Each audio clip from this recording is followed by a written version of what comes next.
یہ ایک ادھیڑ عمر ڈاکٹر تھا۔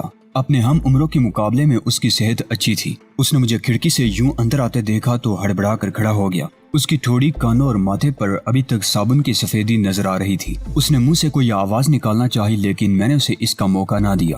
میرا زوردار گھونسا اس کی بائیں کنپٹی پر پڑا اور وہ منہ سے کوئی آواز نکالے بغیر ڈیر ہوتا چلا گیا۔ اب اس کمرے میں مزید ٹھہرنا از حد خطرناک تھا۔ مجھے یقین تھا کہ پولیس سیڑھیوں کے ذریعے 3rd فلور پر آ چکی ہوگی۔ میں نے صرف چند ثانیے سوچا اور پھر میں نے جوا کھیلنے کا فیصلہ کیا۔ میں نے کرسی سے سفید کوٹ اٹھایا اور اپنے کوٹ کے اوپر پہن لیا۔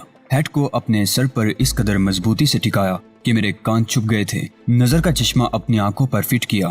اسٹیتھوسکوپ کو اپنے گلے میں لٹکا لیا۔ تپائی پر ڈیوڈ کی سگریٹ کی ڈبیا پڑی تھی۔